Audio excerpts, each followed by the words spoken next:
Bueno,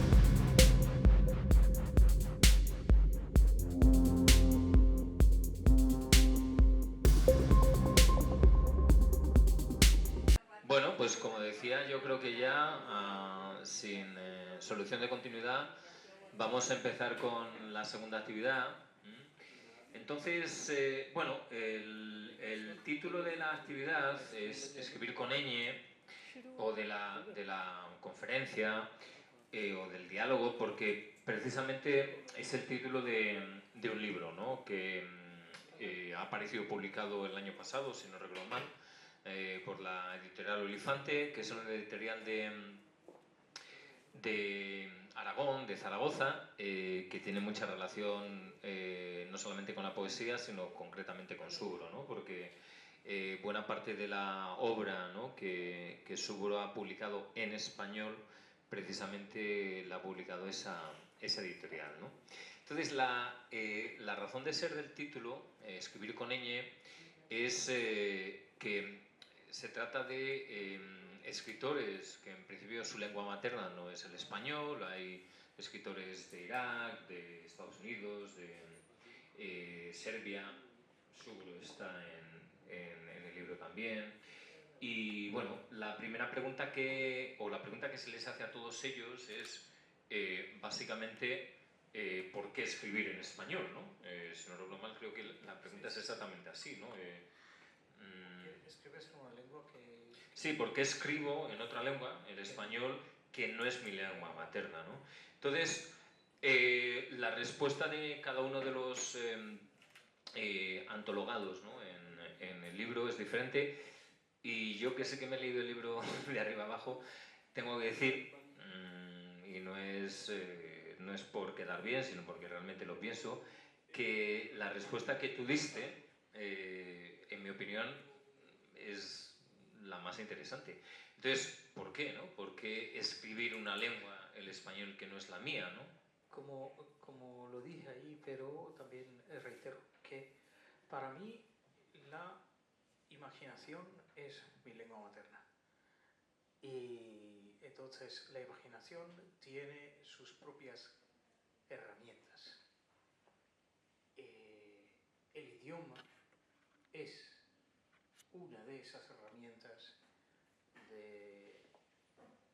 para poder acercarme al mundo, y en el caso, la expresión de la imaginación, en mi caso, es la poesía, que es como casi como una especie, no una especie, sino para mí, en mi caso en particular, es mi fe. Entonces la fe es una cuestión de fe, y entonces me acerco al mundo sagrado en ese sentido a través de la poesía, a través de la palabra. Entonces, cuando empecé a estudiar español, no lo tenía en cuenta en absoluto nada. Yo empecé a estudiar español para leer a los poetas en directo. No tenía ninguna otra ambición ni nada. Entonces, cuando empecé a leer, cuando pude leer a mis primeros, leer los primeros poemas en castellano, esa felicidad que me llegó en ese momento, ¿no?, que sí, que pude leer, pero fueron poemas muy fáciles, poemas, por ejemplo, las Odas Elementales de Neruda, porque son poemas que fueron escritos para los campesinos supuestamente analfabetos. Entonces, esos son los poemas que empezaron, que realmente me abrió. Y después tenía también muchas ganas de conocer la obra poética de Juan Ramón Jiménez, porque Juan Ramón Jiménez tiene una relación muy profunda con Bengala, sobre todo con el bengalí, porque Zenobia Camprubí, su mujer, fue la traductora de Tagore al español. A mí, como en 2002, cuando empecé a estudiar español, yo tenía 23 años, y como todos tenía mucha curiosidad, porque en aquel momento yo casi que cambiaba la dirección de mi vida por completo, porque yo estudié ciencia, estudié zoología, empecé a trabajar en una empresa farmacéutica y todo eso, pero sufrí una tremenda depresión en 2002 y en ese momento de esos 7 meses de tratamiento intensivo estaba en casa, en la casa de mis padres, y allí pues poquito a poco el español me fue formando, sobre todo me abrió ante el mundo de Juan Ramón Jiménez. Juan Ramón Jiménez, que también lo tenía, es que me quería leerle a Juan Ramón por dos cosas. Primero, él sufría de depresión, pasó mucho tiempo en diferentes sanatorios del mundo, y también por una razón muy sentimental que dice que él escribió con su mujer, de hecho, escribió como 27 cartas a Tagore, y el Tagore entonces era un poeta mundialmente conocido, y Juan Ramón a cambio era un poeta joven, que venía de un país relativamente desconocido, que sigue siendo un país desconocido aquí en este país, en la India, y imagínate pues imagina la situación en los años 20, ¿no? Que, bueno, ni siquiera en los años 20, en los años 10 del siglo XX. Entonces, Tagore no contestó ni una carta, solo contestó una su secretario, que Tagore no podía pasar por España, nada más, porque Juan Ramón quería que Tagore pasase por España, que estuviese en su casa, en Moguer, y que pasase, porque Moguer, decía Juan Ramón, ¿no? Juan Ramón imaginaba que Andalucía tenía mucha semejanza con Bengala, ¿no? Pero bueno, eso ya descubrí que no, después de estar en Andalucía, pero es otra cosa. Pero bueno, eso es el mundo, el mundo imaginario, ¿no? Entonces, ahí está, pero Tagore nunca pasó por España. Y vi esas cartas archivadas en la Universidad de Tagore, en Vishwabharati, están todas las cartas expuestas. Todavía se podía leer, te daban acceso a leer, y yo pues pedí ese acceso, me dio, y empecé a leer unas cartas, y en una carta aparece todos los detalles que quería poner el Cartero del Rey, la obra de teatro de Tagore, que tradujo Zenobia. Querían producir esa obra en algún lugar de España, y tenían todos los detalles diseñados, y preguntaban los dos qué tipo de lámpara debe llevar el protagonista en la casa del protagonista, y el famosísimo Tagore no contestó. Claro, eso me tocó mucho, porque, o sea, realmente ahí está, ese es el comienzo del proceso. Y luego, estando en España mucho más tarde, ¿no? en 2006, claro, porque esa es la cuestión, es decir, como has explicado antes también, digamos así, tu aproximación inicial al español es a través de la lectura, pero en la Feria del Libro de Calcuta de 2006 algo pasa, ¿no? Ahí pasa, llega Alfonso Alegre Heitzman, un español de Cataluña, de Barcelona, nacido y crecido en Barcelona, que dirigía una revista llamada Rosa Cúbica, y es uno de los dos expertos más importantes sobre la obra, estudiosos de la obra de Juan Ramón. Entonces, él realmente fue mi profesor particular de la iniciación hacia la poesía en castellano, de la poesía contemporánea. La poesía contemporánea es un mundo, es un mundillo, digámoslo así, que es un mundo como la poesía no se lee, no tiene tanta presencia pública.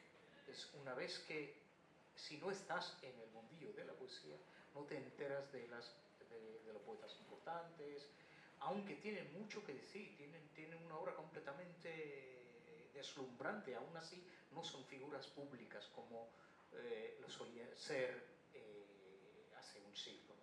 Entonces él me empezó a recomendar poetas, las obras y todo, y cuando ya eso pasaba por emails, y cuando ya estuve en España, él tenía una caja preparada de los libros, y y esos libros me los regaló.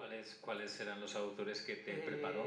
Bueno, básicamente la poesía de la generación de los 50, lo que decía, es una gran generación de poetas españoles que son desconocidos casi absolutamente fuera de España, ni siquiera en Latinoamérica los conocen, es curioso. Pero pasó así.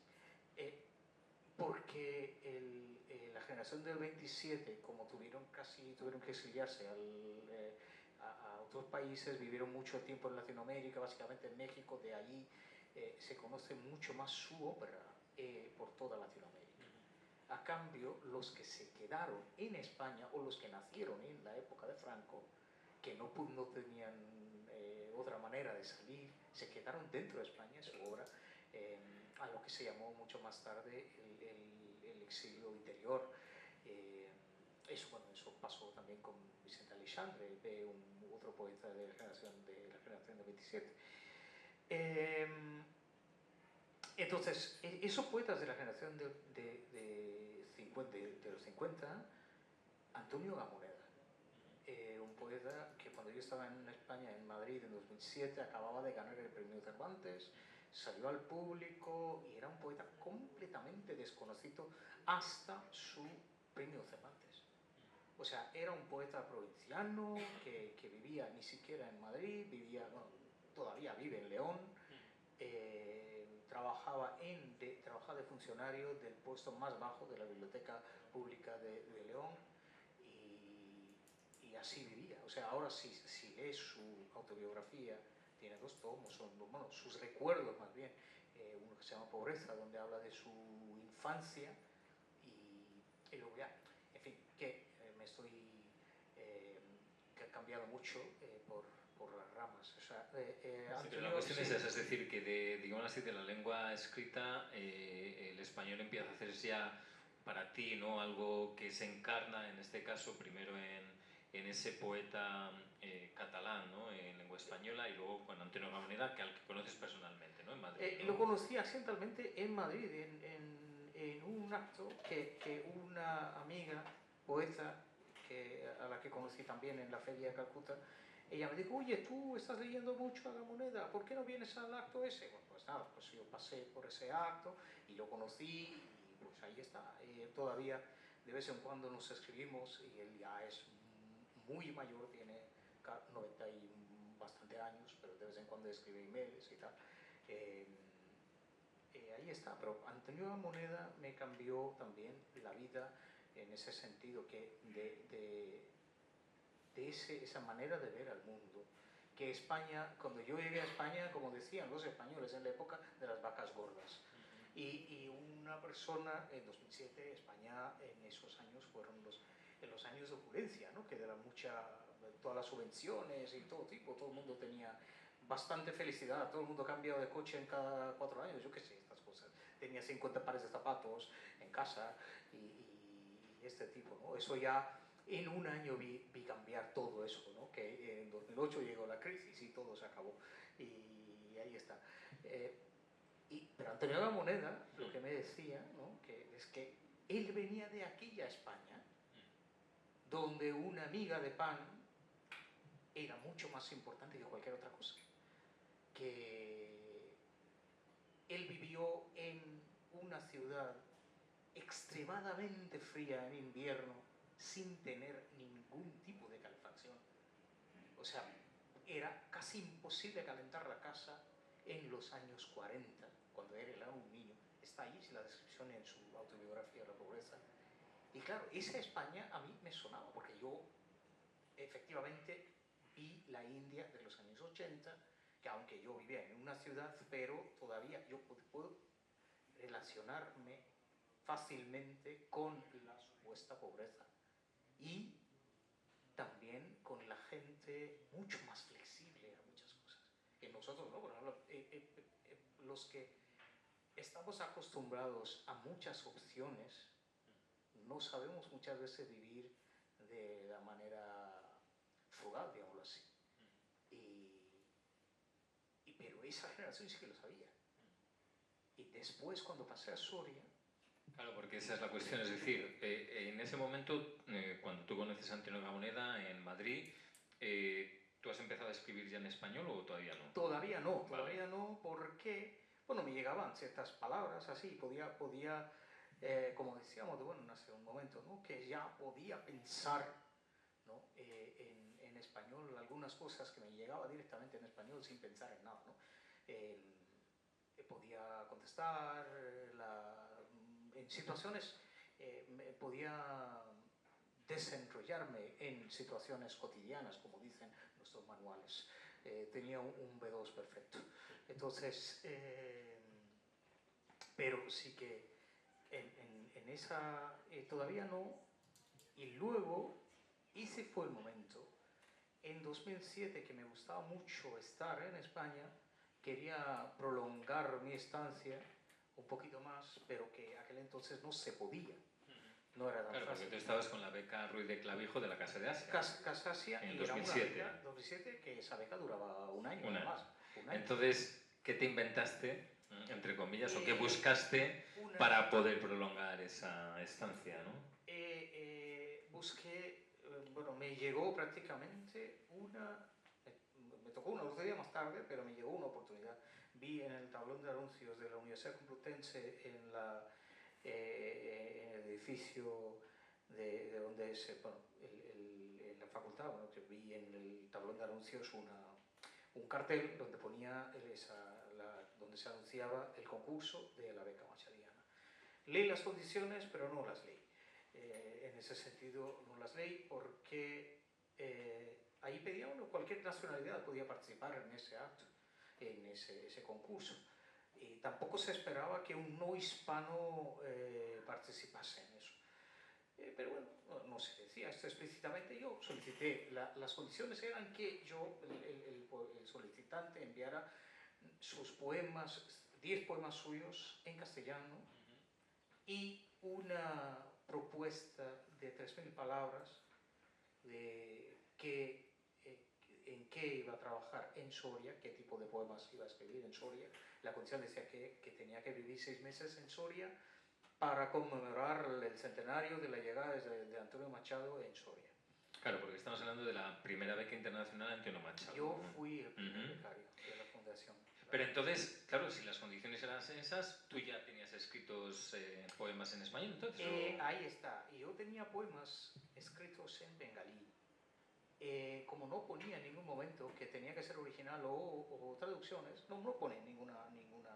Por eso digo, me leí las condiciones, pero no las leí. Yo, con toda mi sinceridad y ingenuidad, digámoslo así, pues mandé 10 poemas míos traducidos al castellano, traducidos por mí.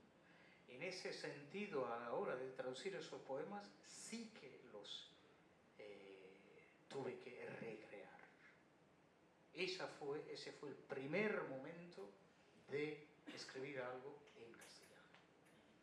Luego me cayó la beca y cuando me lo dieron, porque la beca tenía una condición súper rara que tenía que crear, tuve que crear un nivel separado, tuve que mandar la solicitud, todo ese dossier bajo un seudónimo, y dentro del seudónimo, dentro de ese sobre, con cualquier concurso en España se hace, tú mandas el manuscrito con un seudónimo y dentro de tu sobre aparece otro sobre donde aparecen los detalles, y ese sobre se queda en la caja fuerte de la fundación y no se abre hasta la decisión.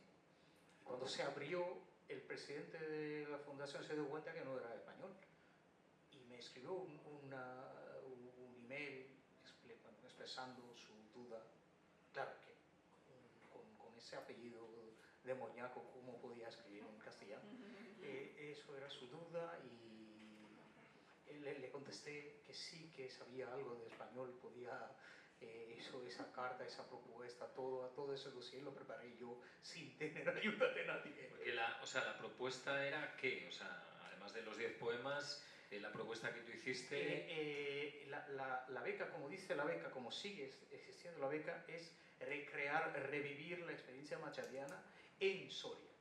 Que escribir un poemario viviéndose después de vivir 6 meses en Soria con esa experiencia soriana.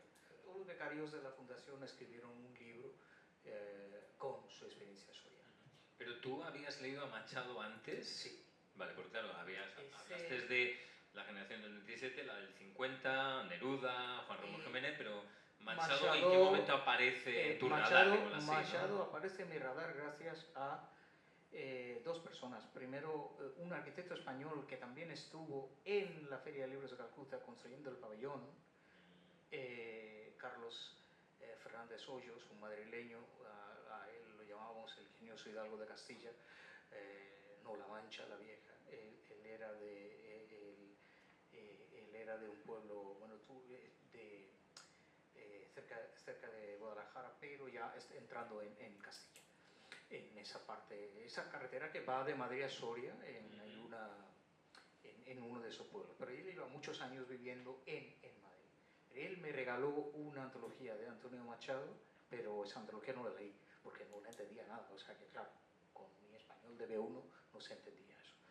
Después, Alfonso Alegre me lo recomendó, y en 2007, estando en España, otra vez con a lo que llamamos inmersión lingüística, ¿no? Después de la inmersión lingüística, cuando ya subió mi nivel, aunque tenía el certificado de B2, pero mi nivel no era B2, como sabemos muy bien. Entonces, ahí empecé a leerlo, empecé a descubrir sobre todo los poemas de Soledades, no los de Campos de Castilla. Entonces, yo para hacer esa propuesta lo leí otra vez, lo leí Campos de Castilla, y claro, ahí me abre otro tipo del mundo, porque García Lorca, si en 2020, la generación de 27, García Lorca directamente escribe basta ya Castilla, ¿no? Que dice que no, ya que nos vamos a hablar de Andalucía, de mucha Castilla en toda la literatura española. Y yo también tenía esa tendencia, ¿no? Que pues también Juan Ramón, todos los grandes poetas españoles eran andaluces, incluso Machado, pero Machado se hizo Machado en Castilla. Y luego ya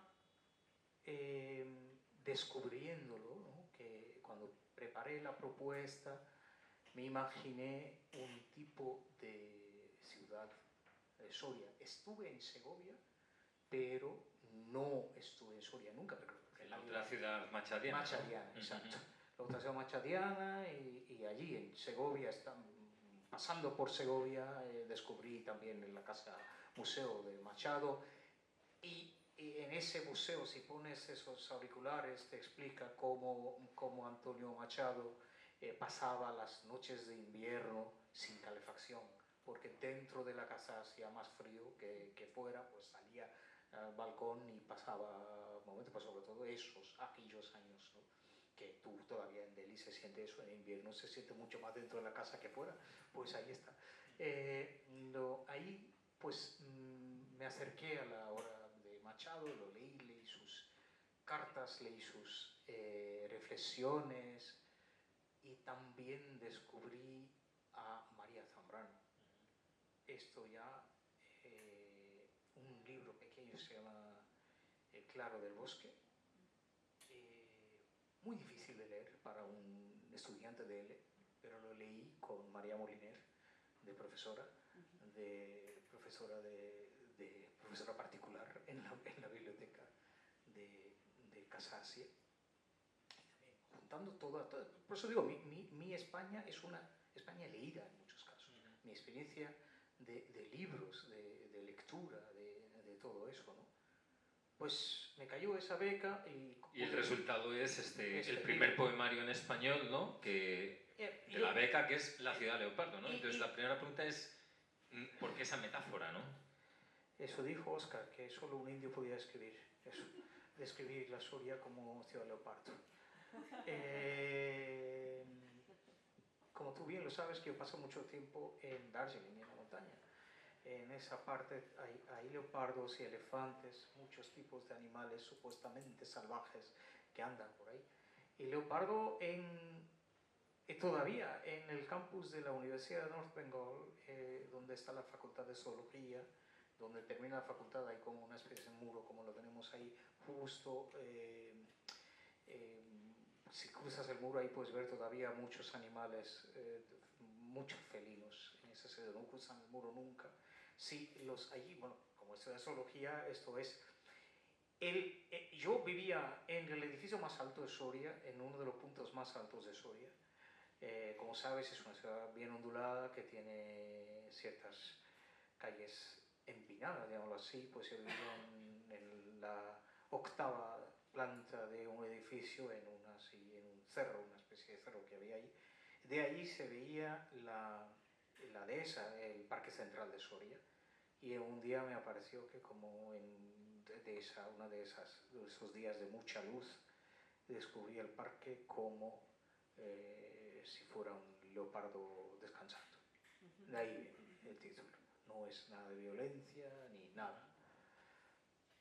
Entonces, no sé si te gustaría leer alguno de los poemas de La ciudad de Leopardo, ¿no? Para ver cómo empezó tus experimentos, digamos así, con el español como lengua de imaginación. Claro, es o como herramienta para transmitir tu imaginación, en este caso al español. Son poemas que yo quiero leer un solo poema de esto, y aquí sí que aparece la primera metáfora que pude pensar en castellano. Pues le llamamos metáfora. Puede ser.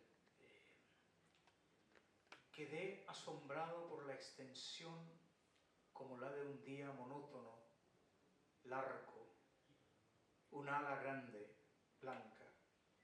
Los pájaros negros vuelan transformándose en letras. Alguien pasa por la calle nevada con su perro. Estoy obsesionado con estas imágenes. El crepúsculo en el patio nevado es en realidad un papel azul, muy fino, en que no se podrá escribir nunca. El mendigo del mercado ha llegado como un sustituto a las palabras. Hay una jabalina a los pies de la belleza, las huellas de las ruedas sobre la nieve, las raíces del llanto se ven elevadas. Las puede clavar. Las raíces del llanto. Fue la primera vez cuando veía así las huellas de ruedas sobre la nieve. Y claro, en India nieva en muchas partes, pero esa nieve es distinta porque ahí no pasan, pues en alta montaña, ahí no pasa, bueno, ahora creo que pasan coches, pero antes no pasaba. Cuando llueve en Darjeeling nunca nieva, pues ahí está. Entonces, las raíces del llanto fue prácticamente mi primera metáfora directamente pensada en español. Y desde entonces ya me fui cambiando de idiomas, pues entré en el proceso bilingüe de la imaginación, escribir en bengalí, recrearlo en castellano y al revés, y viceversa, ¿no? Que toda mi vida hasta ahora, desde este libro hasta la fecha de hoy, todo lo que escribí fue así. Muchas veces escribo en español, lo recreo en bengalí y viceversa. Porque luego, o sea, después de tu estancia en Soria, regresas a India. Sí. Vale. Regreso a Calcuta en 2009. Todavía tenía una beca, otra beca del Ayuntamiento de Soria para crear esta antología de la poesía bengalí. Claro, porque esa es la otra cara de la moneda, digamos así, ¿no? O sea, has leído a Machado, a través de eso empiezas a escribir en español y luego entonces la propia editorial Olifante entiendo que es la que te propone esta antología de poesía bengalí contemporánea, ¿no? Una muestra de la poesía contemporánea. Que le dais un nombre pues que está muy bien, ¿no? Ese título sale porque como bien lo sabes que Bengala es una zona muy lluviosa. En Bengala decimos que solo tenemos 2 estaciones, cuando llueve y cuando no. Entonces, en España, a cambio, apenas llueve. Entonces, la lluvia en Bengala, en los meses de monzón, aquí en Delhi, a lo que llamamos monzón, no es nada, o sea, nada. Aquí llueve apenas 4 días al año, esto no es nada. Y en Bengala tenemos una estación de 3 meses de lluvia torrencial, lluvia intensa. Y la metáfora que utilizáis es la pared de agua, ¿no? La Para pared hablar de del agua, monzón, exactamente. ¿no? Esa es la pared de agua. Y esa pared,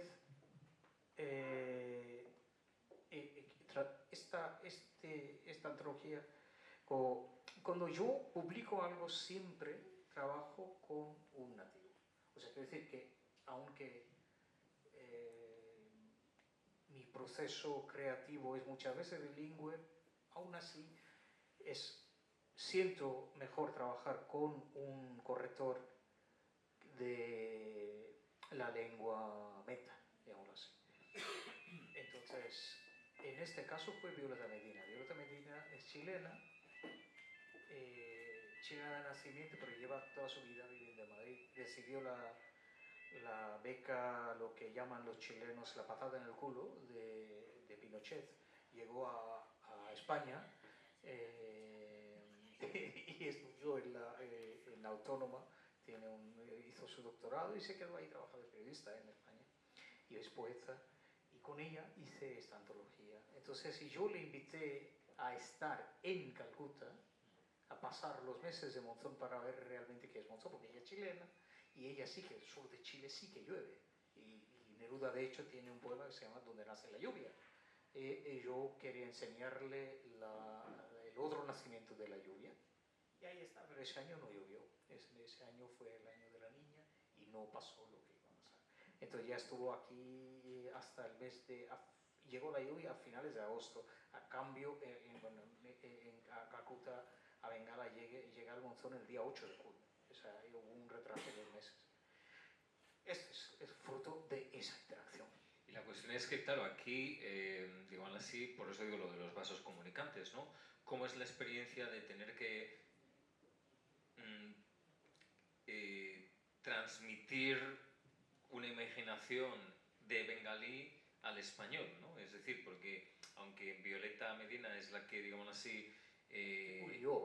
Sí, pero eres tú el que hace la traducción de los poemas. Entonces, ¿cómo se... o sea, qué tipo de transferencias, vamos a decirlo así, se dan en tu mente, ¿no? En cómo convertir esa imaginación del bengalí, de alguien que solo ha pensado en bengalí, o de algunos que solamente han pensado en bengalí. Todos estos piensan, escriben en bengalí, ¿no? Básicamente. O imaginan, más que pensar, imaginan en bengalí. ¿Cómo haces tú para imaginar esos mismos poemas en español, ¿no? Reimaginarlos, ¿no?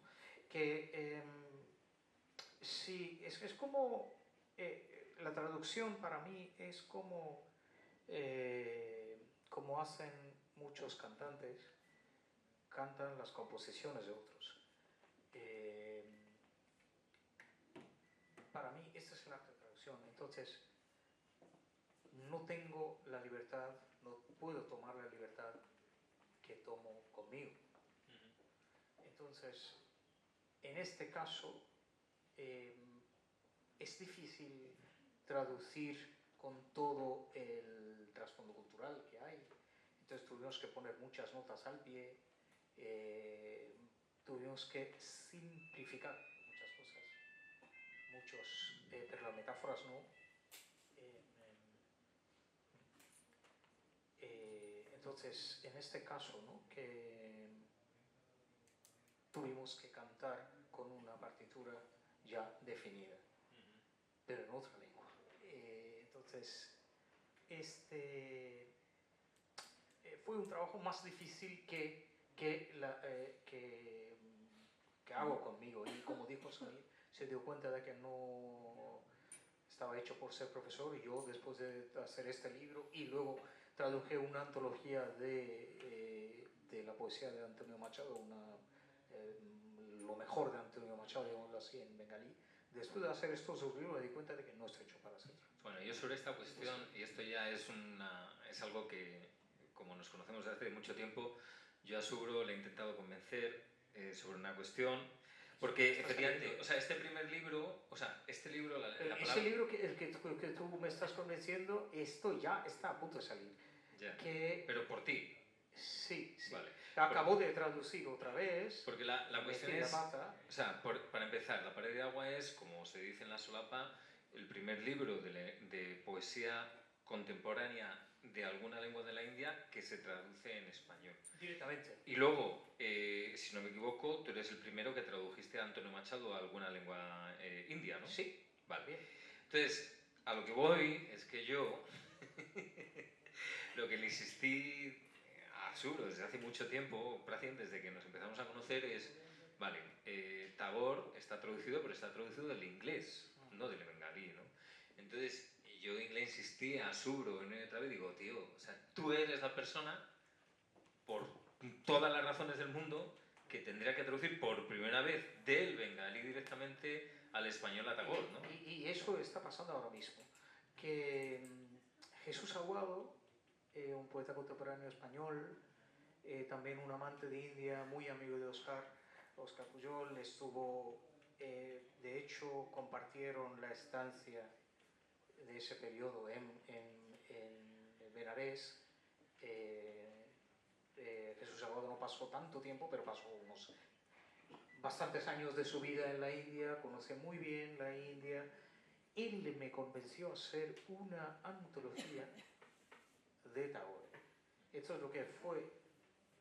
Y yo le propuse que se tradujera la poesía lírica de Tagore, que es la poesía que se puede cantar en bengalí. O sea, Tagore básicamente era un cantautor. Sí, bueno, porque si te pones a investigar sobre Tagore, efectivamente, claro, el problema, entre comillas, de Tagore es que es una figura como omnipresente en Bengala, ¿no? Porque no solamente es teatro, es no como solamente es poesía... ¿no? Es Víctor Hugo, está... esa única comparación sería o Víctor Hugo o Goethe, ese tipo, sí, ¿no? porque que escribía todo. Entonces, pero para mí, su mejor parte es, después de tantos años, ¿no? Lo que se queda es lo que está en cada casa, que es su cancionero, digamos. Sí, porque es, o sea, dentro de la música en bengalí, efectivamente existe, digamos así, una sección que es solamente canciones de Tagore, ¿no? Que por ejemplo, su libro más famoso es La ofrenda lírica, y todo ese libro es cantable, o sea, se puede cantar. Yo lo que hice fue traducir casi no, 275 canciones al castellano, que como son canciones, como son la poesía más lírica, más filosófica de Tagore. Entonces con Jesús lo estoy preparando y Jesús los está puliendo, pero ese libro ya saldrá bueno, este año ya. ¿Y qué editorial lo va a publicar? Este libro sí que va a salir en Galaxia Gutenberg. Ah, vale. Es Tagore eso ya, entonces ya. es fácil de convencer. Entonces, vuelves a la India y vuelves a Calcuta, pero ¿cómo llegas a Delhi? En 2010 yo volví otra vez, a finales de 2010 volví otra vez a España para presentar este libro y los dos, y todo eso, y me escribe Oscar, que no sabía que estaba en España, me escribe Oscar que me escribió que subiera de él, que dentro de muy poco puede haber una posibilidad de ser profesor colaborador del Cervantes. Y yo le había comentado en su momento que sí, que me interesaba muchísimo y tal, entonces porque tú bien lo sabes que en India el tema del L es algo que en 2010 no era nada desarrollado y todavía está en construcción, está en obras, estamos en obras siempre en la India, ¿no? En todos los aspectos. Entonces ahí está, Oscar me comentó y yo vine a Delhi. Cuando volví de España en 2010 directamente, dentro de 2 días me manda Oscar que había de momento que tú bien lo sabes, que empecé a trabajar aquí en la biblioteca, que aquel entonces yo me sentaba ahí, no había bibliotecario, yo era la única persona en la biblioteca. Hasta que llegaba el bibliotecario, que se me encargaba de la biblioteca, y luego ya me subía, ¿no? Pues así fue. Y todavía sigo por aquí.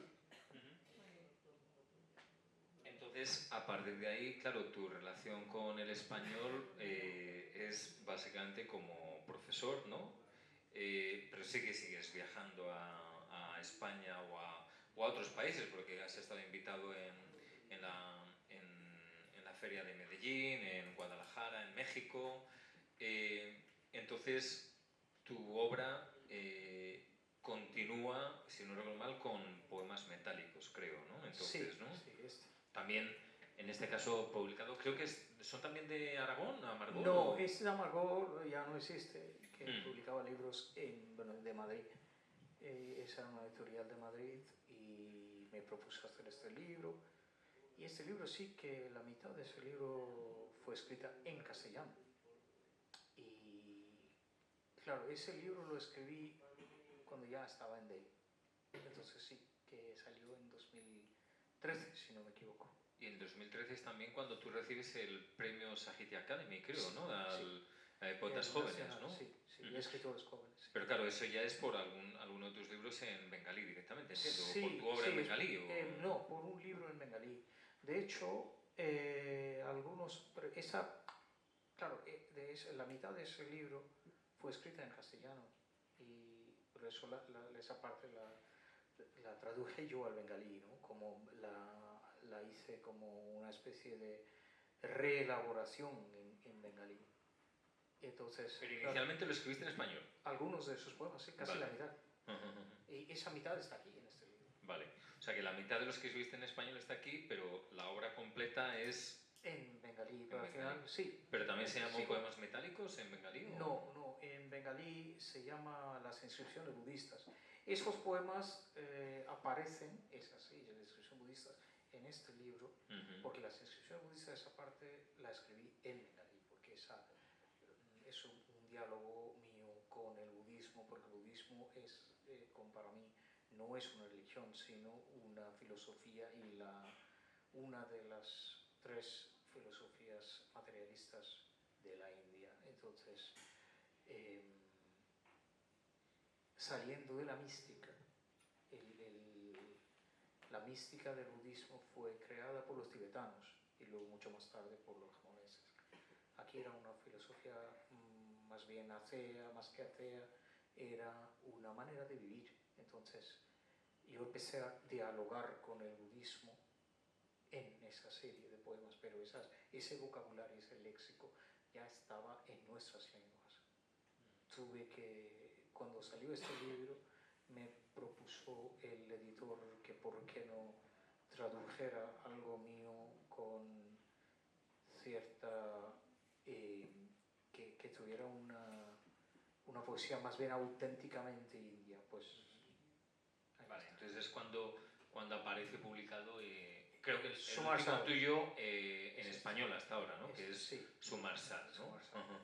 Vale. Este libro sale, ahora va a salir este año una recopilación de lo mejor de mí en España. Ahí aparecerá toda esta serie con más poemas. Que es el libro que me dijiste, creo que va a salir ahora en mayo, ¿no? En mayo. ¿Que vas a presentar en Soria o no, Madrid? Este año ya no, en Madrid, en Barcelona, en Vitoria. Vale. La idea es Vitoria, Barcelona, Madrid. Vamos a ver cómo sale. Entonces, por terminar esta conversación y para luego abrir la conversación al público,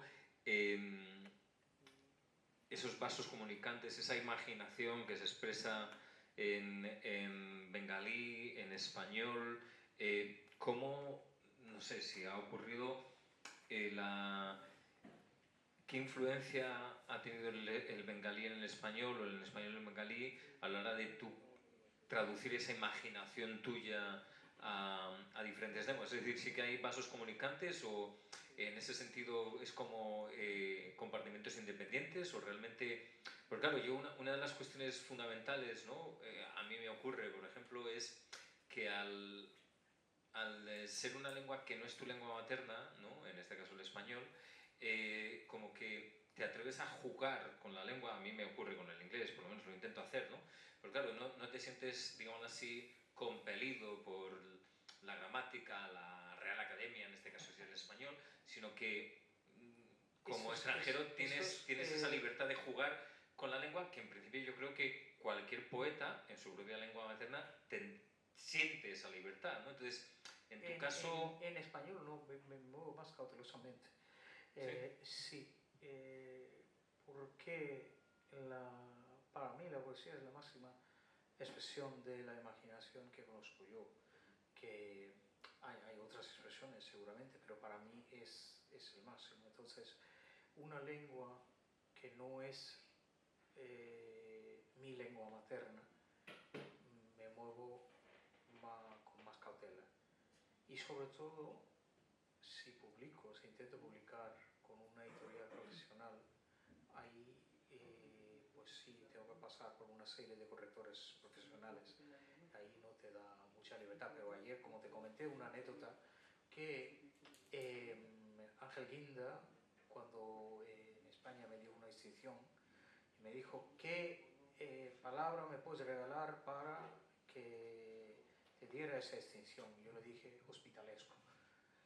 Que no existe, porque hospitalario es otra cosa. Para mí, esa luz universal de todos los hospitales del mundo son iguales. Todas las luces, esa luz blanca, todos los quirófanos son iguales, todas las luces, todos los médicos tienen el mismo uniforme, todo como cierto aire militar ocurre en los hospitales, y hospitalesco.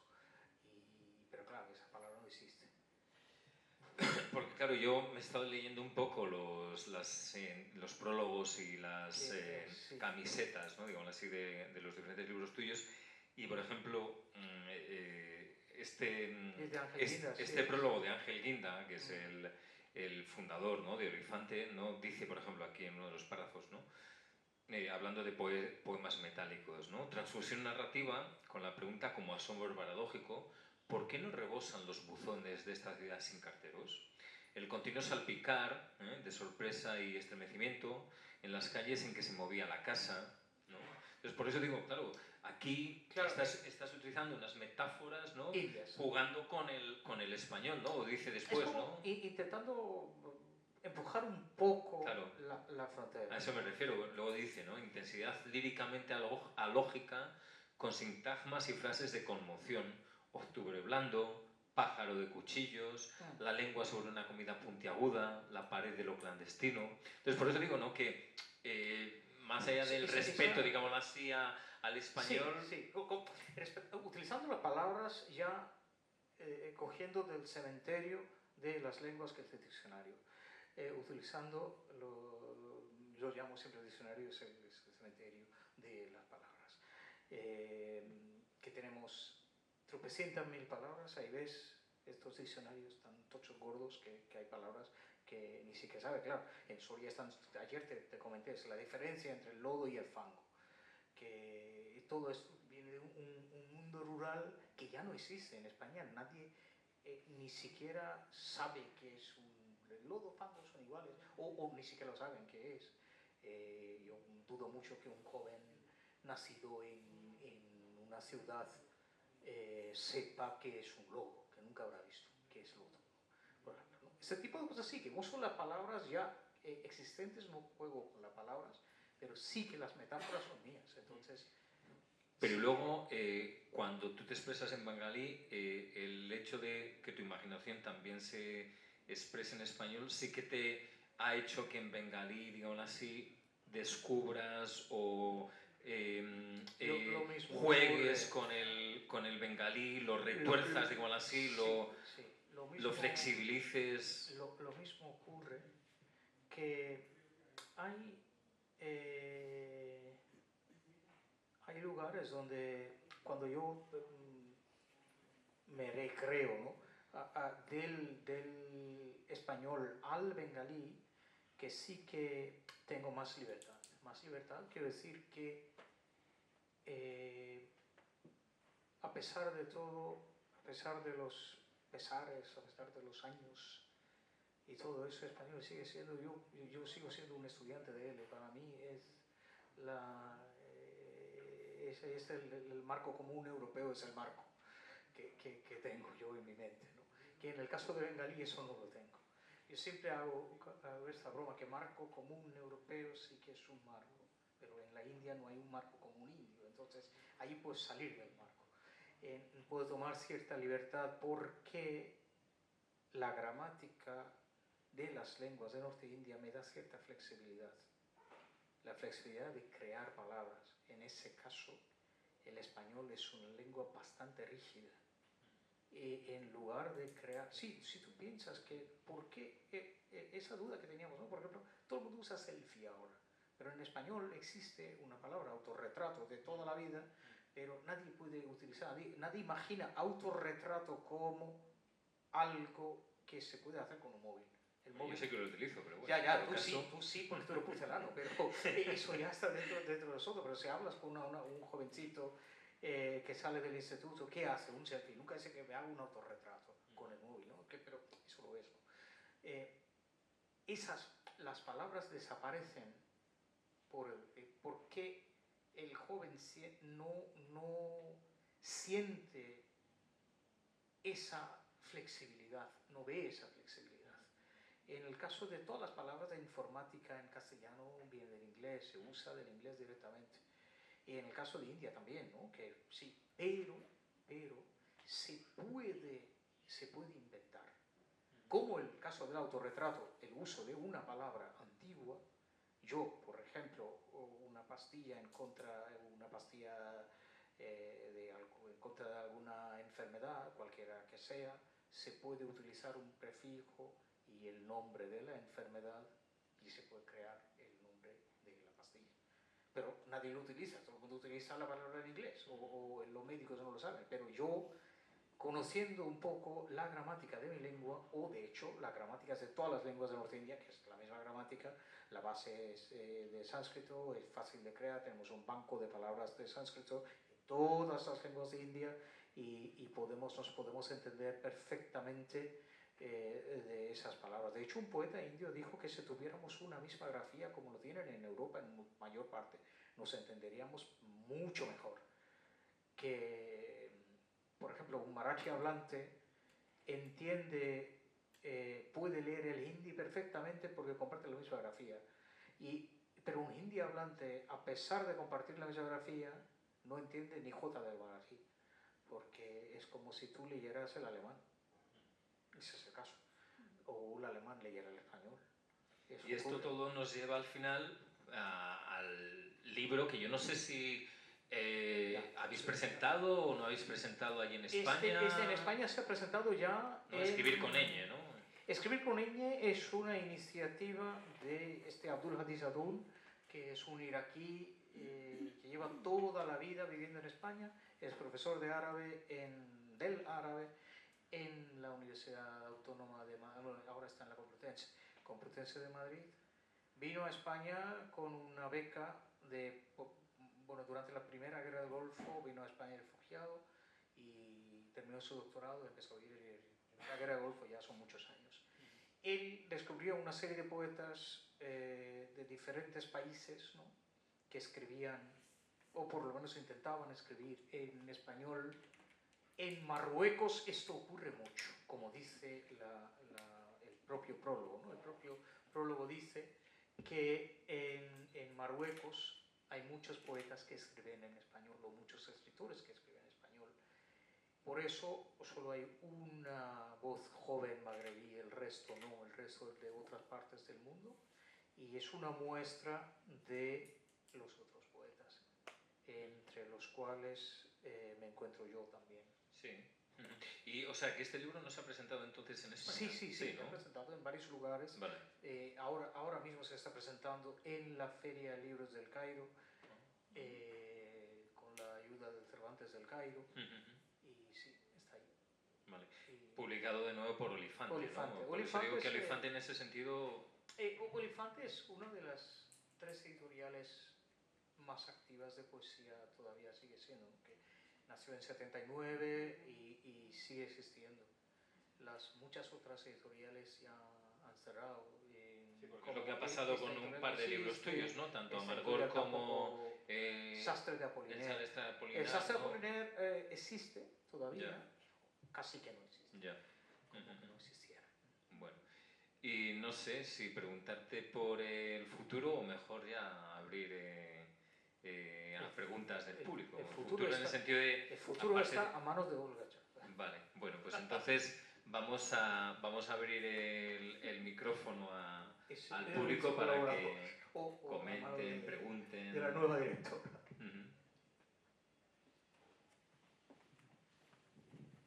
Pregunta.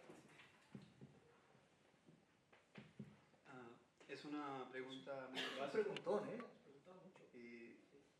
Escribir poemas, literatura, novelas, estas cosas, es un acto individual, completamente individual, social o entre individualidad o sociabilidad. ¿Cómo considera esto?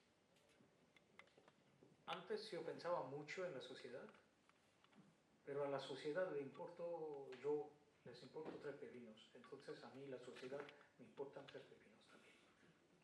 Quiere decir que no me importa nada ya.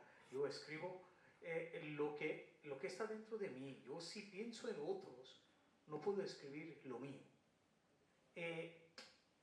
Antes existían partidos políticos donde el ciudadano tenía alguna participación.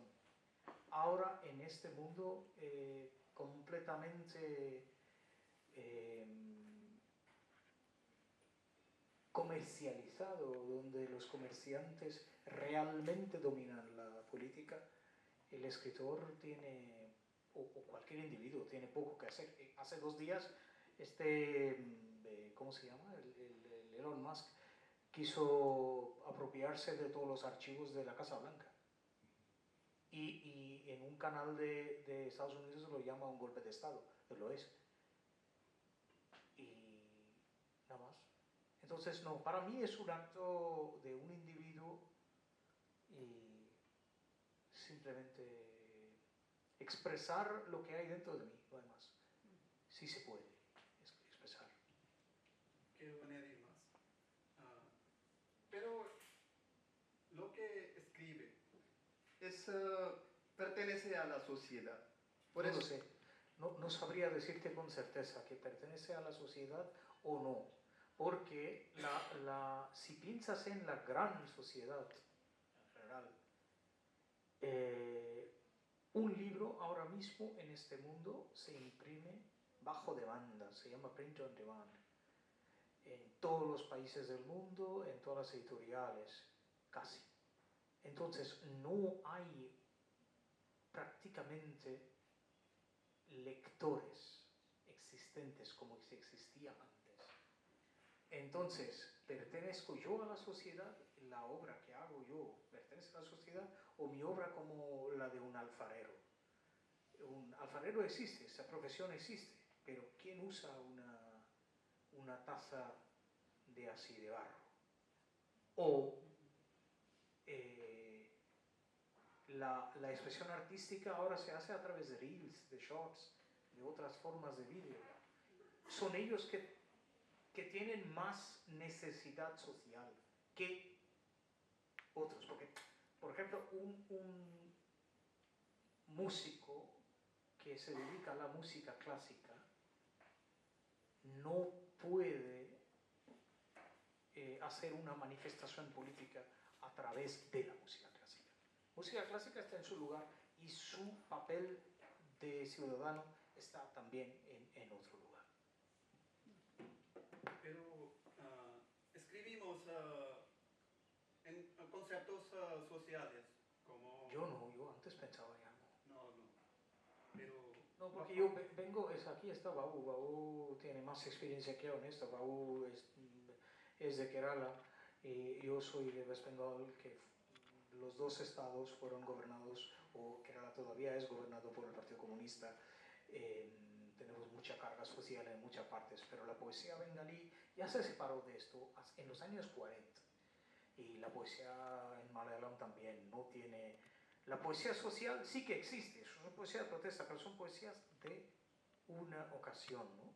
Es como tú escribieras un poema para participar en cierta manifestación, pero no escribes eso toda la vida. Tienes más facetas, tienes más caras, más maneras. Yo creo que... Sí. ¿Más preguntas? No, yo creo que es marxista, por eso está pensando. Sí, estoy confundido un poquito. Y No pasa nada, no, esto es normal, ¿no? Pero como cuando yo tenía 20 años, también pensaba que con el libro podría cambiar el mundo. Pero hay tropecientos mil libros en la biblioteca, el mundo no ha cambiado nada. Y cada vez se va al carajo. Entonces los libros son hijos del fracaso, como decía Rousseau en su momento, dijo Rousseau en su momento. Los libros son hijos del fracaso. Desde mi punto de vista, yo creo que literatura sirve para la sociedad. Si queremos crear una sociedad más mejor, hay que eliminar problemas.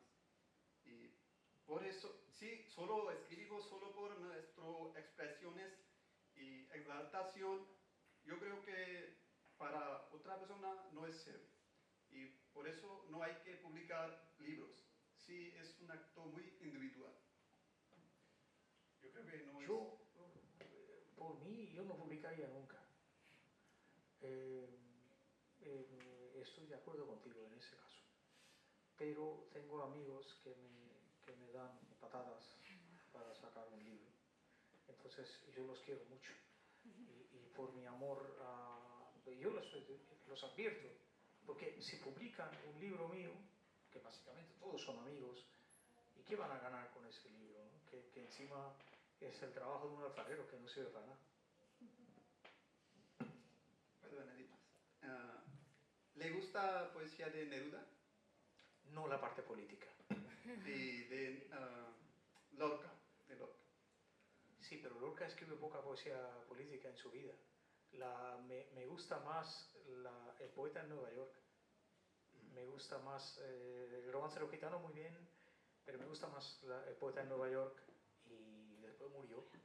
Lorca es más famoso por su martirio, ¿no? que fue matado por la fuerza fascista, pero él nunca escribió nada, ni un solo verso en contra de ningún dictador. Lorca es el poeta del pueblo, sí, pero de hecho Miguel Hernández fue más político que Lorca. Puedo añadir más. Quiero llegar a un punto y quiero un poquito más claridad. Por ejemplo, la gente le gusta mucho la poesía de Lorca, por ejemplo, Verde te quiero ver. ¿Por qué? Es el romancero gitano, ese es el primer libro que publica el joven García Bueno, realmente es el segundo libro que escribió él. Que con ese libro es fácil de comunicar, porque ahí habla del folclore andaluz, es la poesía, es la voz folclórica andaluza que se puede comunicar con la gente, a través del cual se puede comunicar con la gente con mucha facilidad. De hecho, el padre de Antonio Machado tuvo un papel definitivo en la vida de García Lorca, porque el padre de Antonio Machado publicaba una revista de folclórica y García Lorca, de joven, leía esa revista, de ahí llegó su imaginación. Curioso. El mundo es pequeño y redondo. Bueno, yo quiero terminar aquí ya. Gracias. Entonces, una pregunta, bueno, un par de preguntas más, María, ¿no? Y una chica ahí detrás también, ¿no? Sí. Nuestra alumna. Hola, profe. Antes que nada, Hola. Enhorabuena para tus libros. Muchas gracias. Y tenía una pregunta, como dijiste que tú tenías depresión cuando eras Sí. adolescente. No, adolescente no, ya de bastante joven, 23 años tenía. Vale, 23. ¿Cuándo empezaste a enseñar aquí, no? No, a enseñar aquí no tuve depresión. Cuando empecé a enseñar aquí tenía 30 años. Vale. Yo tengo muchos años, yo tengo 47 años. empecé a estudiar español en esa época de depresión, que me sirvió de una salida, una válvula de escape, ¿no? Correcto. Para esto tengo una pregunta. Dijiste que un libro no cambia el mundo, pero el libro cambia a una persona, ¿no? Sí, puede que cambie, pero si el libro es Mein Kampf, no lo sé. Como dijiste que tú leías mucho cuando tenías depresión, ¿no? Después de tener depresión. Sí. Empezaste a leer mucho y te cambió eso. No, aquí hay una cosa, porque yo fui un niño de los años 90, cuando el mundo no tenía tanta televisión, el internet ni siquiera estaba en la imaginación de nadie, entonces mi mundo era de libros. Yo era un niño enfermizo, que me enfermaba mucho corporalmente, sufrí muchas enfermedades, entonces me quedaba mucho tiempo en casa. Mi padre, que Gustavo lo vio en la casa de mis padres, teníamos una biblioteca. Entonces tuve mucha suerte de nacer en esa casa y por herencia recibí muchos libros. Y esos libros sí que me ayudaron mucho cuando me enfermaba, porque no tiene televisión, ni videojuegos, ni nada. Eso fue fácil. Gracias. A ti. Bueno, simplemente agradecerte todo lo que has contado. La verdad es que yo creo que el instituto se tiene que sentir muy honrado de tenerte como profesor. La verdad. Yo no conocía... Yo estoy muy agradecido a este instituto, es mi casa. Y no sabía que habías publicado tanto, la verdad. Y bueno, te voy a dar una buena noticia, que seguro te va a gustar. Si te gusta tanto la poesía de los años 50, vamos a tener el 14 de febrero vamos a inaugurar una conmemoración al poeta Ángel González. Muy bien. Y lo vamos a hacer con la conferencia de otro poeta, que es un poeta contemporáneo, un poeta que trabaja en la Universidad de Granada, Juan Carlos Abril. Qué bien. Y con él vamos a inaugurar ese año de conmemoración a Ángel González. Muy bien, excelente. Que también tuvo, gracias a una enfermedad que tuvo de niño, que él era asturiano y tuvo que pasar mucho tiempo en León, que tenía tuberculosis y el clima de León le venía muy bien. Gracias, no solo gracias a eso, pero que es un ejemplo más de que la literatura es terapia, ¿no? Él tuvo que pasar mucho tiempo tumbadito y tuvo que leer y pudo escribir, ¿no? Así que yo creo que es un evento que te va a gustar, que os puede gustar a todos. No, y que os invitamos a que estéis y a que celebremos la poesía de Ángel González. De hecho, un libro de Ángel González se llama Otoño y otras luces. Es uno de mis libros favoritos de la generación de los 50. Es mi padrino. Pues...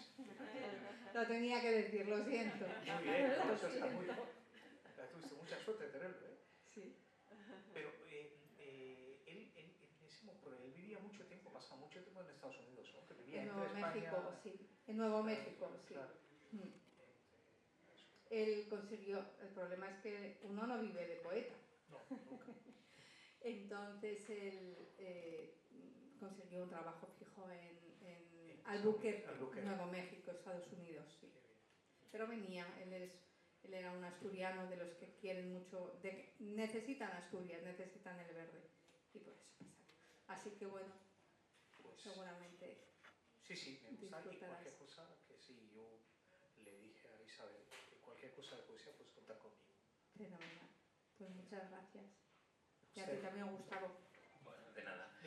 Aquí, antes de terminar, solo quería comentar que Gustavo aquí inauguró la poesía en este edificio, que hacía un acto que se llama Martes de Poesía, porque martes es el día sagrado en esta parte, porque aquí tenemos el templo de Hanuman, que su día es el martes. Él empezó un acto que se llama Martes de Poesía, donde participan todos los estudiantes leyendo poesía, disfrutando de poesía. Cuando yo llegué aquí a trabajar en la biblioteca, pues Achites también lleva muchos años aquí, que todos disfrutamos de esos actos. Esa sala ya no existe, se convirtió en aulas, pero ahora aquí tenemos estas, a ver si se puede hacer algo.